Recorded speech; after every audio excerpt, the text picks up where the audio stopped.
poppin'? Yeah, man. Just cook this shit up real quick.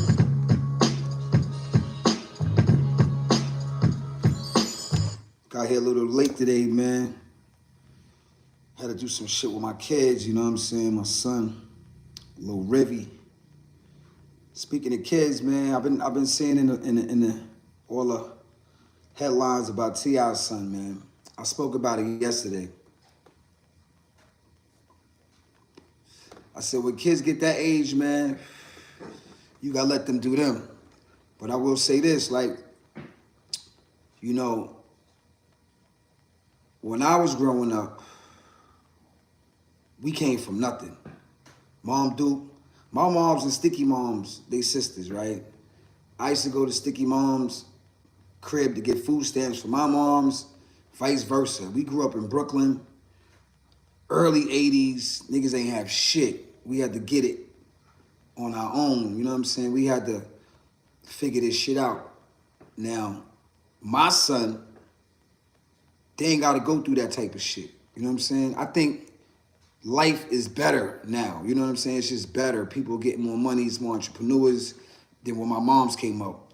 They didn't really know how to get no bread. It was just like go to work, 2 jobs, whatever. But now you got kids growing up from the generation that we put out there, they ain't gotta worry about that shit. Niggas living in gated communities.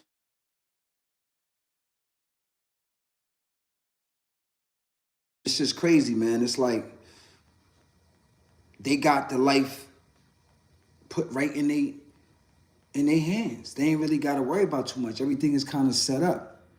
So with T.I.'s son, he's trying to say he don't want to be behind the gates. He want to be outside, which is, you know, I think kids kind of need to reevaluate what they thinking because he's lucky to be behind them gates because you still got some kids that's not. There's still some niggas in the hood. There's a lot of niggas in the hood struggling. So T.I.'s son, he got to look at it like that. Like, yo, your pops, you know what I'm saying, did all this, you know what I'm saying, became the person in his family probably to take it to the next level financially, you know what I'm saying?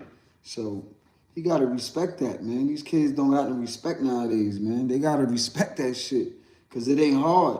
I mean, it ain't easy. This shit is hard. But we do. Get up in the morning and be a rapper. Like Jim Jones said, this is the most dangerous job in the world. You know what I'm saying? Rapping is the most dangerous job in the world, for real. But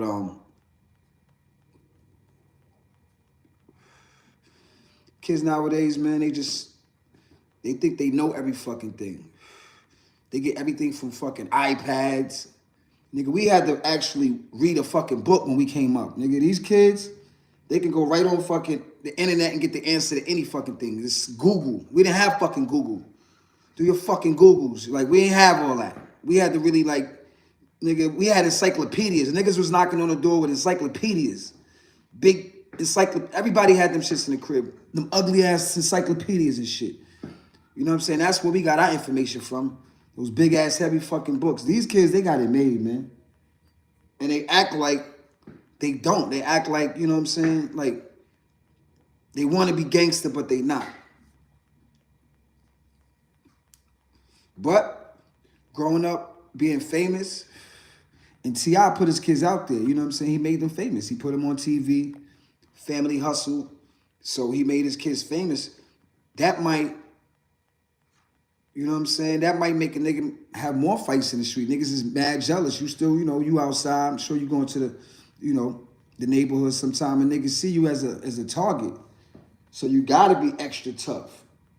You know what I'm saying? You gotta be extra tough. So, you know, the shit with T.I. and his son, man. T.I. respects his son, because I seen an interview, I think they got a movie coming out. And they asked his son a question, and T.I. was just watching him talk. Wasn't saying anything. T.I. was just looking at him like, you know? So he respects the little nigga. You know, And once you get the respect, once you grow into a man and your father can respect you, that's all you want, man. You just want to look your pops in the eye, But, you should never try to, like, raise up on your pops, ever. I take that back, because I did. I was 17 living in Queens, man, under my pop's crib. I was living in my pop's house. 17, I was outside. I was outside since 15. You know what I mean? 15, outside, like niggas on a boulevard selling cracks, all types of stupid shit, like growing up in Queens, rhyming in Baisley Park, fights, Ajax Park, like, niggas was outside 15, 16. I was going to 42nd Street at the age of 16 with my next door neighbor. 40 Deuces, like, back in the days, that was like 42nd Street in Manhattan was like, it was like fucking Sodom and Gomorrah, like the shit was crazy. Prostitutes, fucking drug addicts, hustlers, everything was on 40 Deuce. I was on 40 Deuce when I was 16. So I was outside for real. But when I was 17, man, my pops had said some shit to me, and I told my pops, fuck you. I'm out of here. I had money to move out. I was like, fuck you. I was ready to start my life. You know what I'm saying? Because I felt like he wasn't respecting me. So, I was the same size as my pops. Looked them eye to eye. So when you get to be a man and you get to be the same size as your father, they got to respect you. But you shouldn't have to raise up on your pops, even though I did. So, the nigga get a pass with me. You know what I'm saying? I was looking at Instagram, and I saw my man Jeff Hamilton, one of the greatest leather designers in the world, do jackets for NBA, all the superstars. Jeff Hamilton is that dude. You probably seen him, but might not know who he is. He's a cool white dude with the white beard, always in the fly leathers. Nigga look like he worked for $1 billion. That's Jeff Hamilton. I met Jeff Hamilton 2001. I was doing the Firestar album. I came to LA, and I went to his office, and he remembered me. Years later, he said, yo, I remember you came to my office 2001. So, yeah, Jeff Hamilton is a good dude, man. He had the DJ Khaled birthday gift. So salute to DJ Khaled. Another trip around the sun. And he had a jacket, a leather jacket with all the patches of mad hip-hop groups. Shit was crazy. But the Onyx shit was right in the front. Like, the Onyx shit was right in the front. I saw that shit. I was like, yo, that's ill. I need that jacket. Yo, Jeff, I need that jacket, man. Straight up. Size XL. We're going to take it back how we used to rock them. Oversized. I need that. I'm going to have to come see you, Jeff. That shit is crazy. That Onyx logo, man, like you see in the back, this logo is something that's going to be here forever. Jam Master Jay told us. We saw Jay, and he was like, yo, y'all niggas need a logo. Run DMC got a logo. EPMD got a logo. Public Enemy got a logo. What's your logo? And that shit, like, made us think. Because hip-hop is not just about rapping. Hip-hop is a brand. You know what I'm saying? A brand that represents your music, represents you. So all rappers out there, if you're listening, man, just come with a fucking logo. Because believe me, man, you can make more selling a hoodie than you can make more selling 1,000 streams. You know what I'm saying? So the merch game is incredible. It's part of what we've been doing.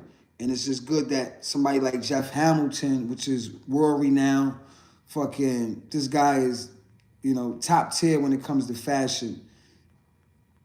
Put the Onyx logo on that jacket with the rest of the hip hop comrades, you know what I'm saying? But he put the shit on the front. That was hot. You know what I'm saying? So yeah, man, shout to him, man.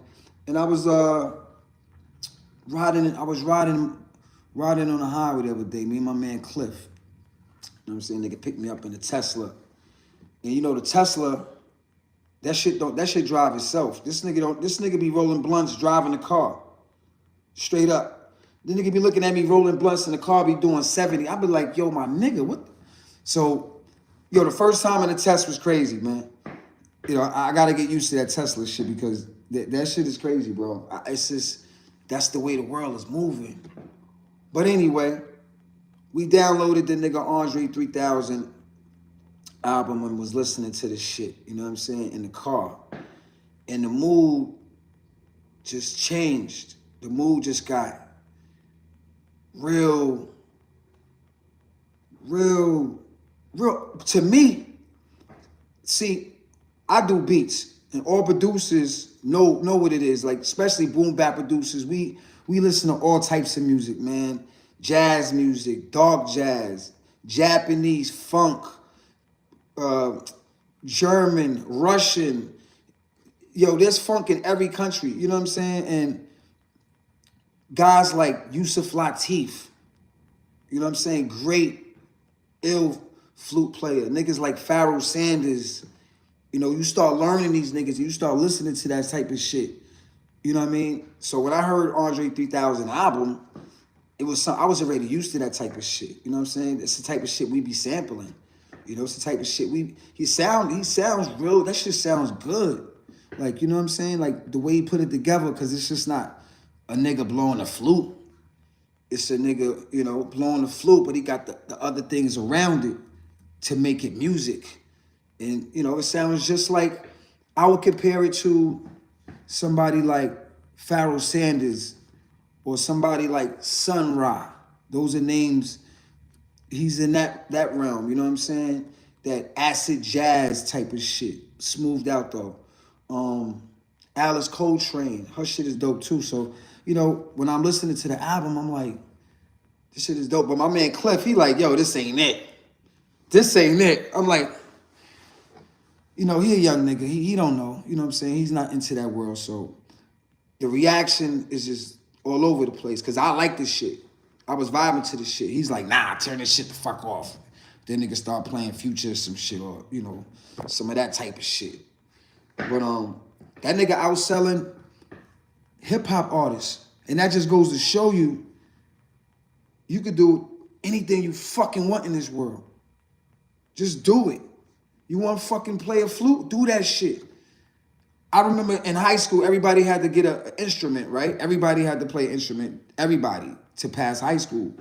I picked the recorder. A recorder is a flute, the same shit. I hated that shit.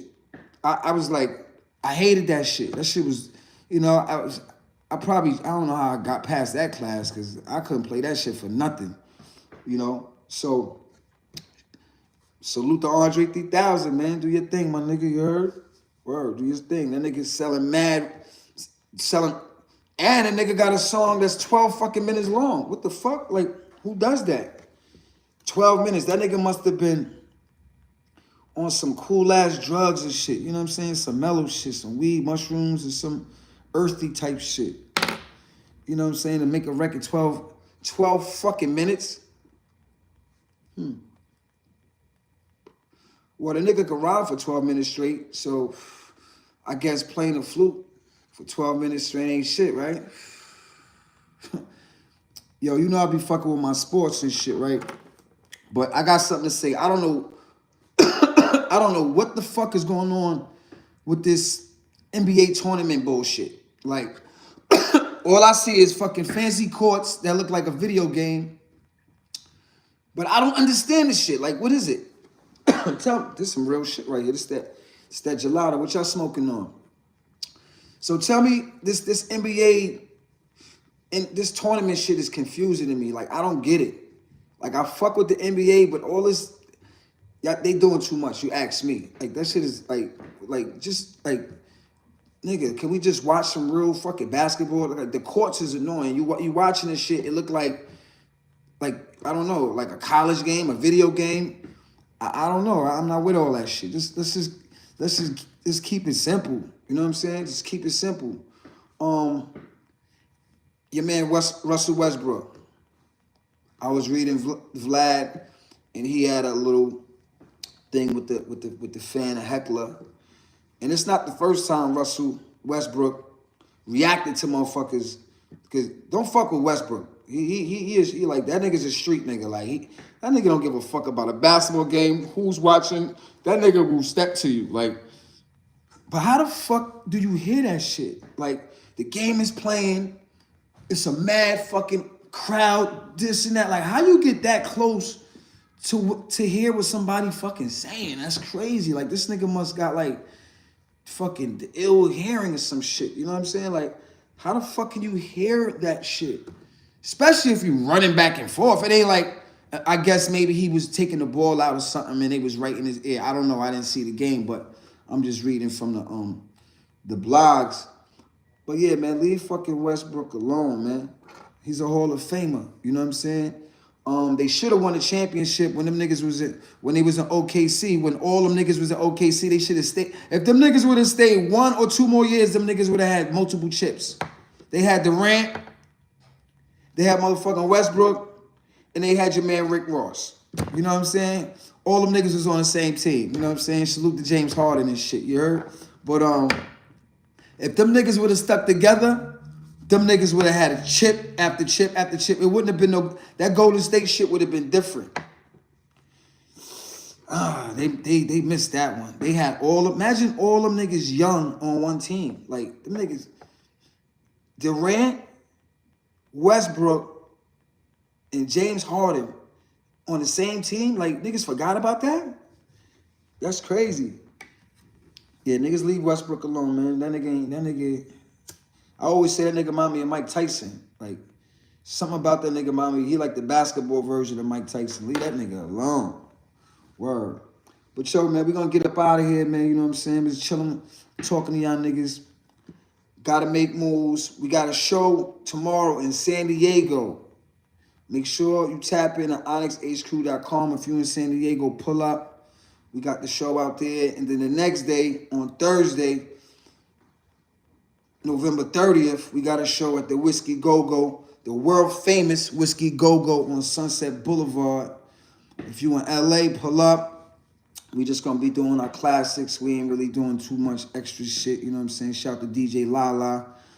She gonna be behind the ones and twos, probably do some break dancing and all that. Shout to the whole 100 Mad Man, you know what I'm saying? Tapping in with your boy. We gonna be doing this every fucking day. You heard? Fuck that. And like I said, I'm gonna get the big screen so I can see who's checking in. I can't see y'all right now, but to everybody checking in, love is love. You know how we do. Holla.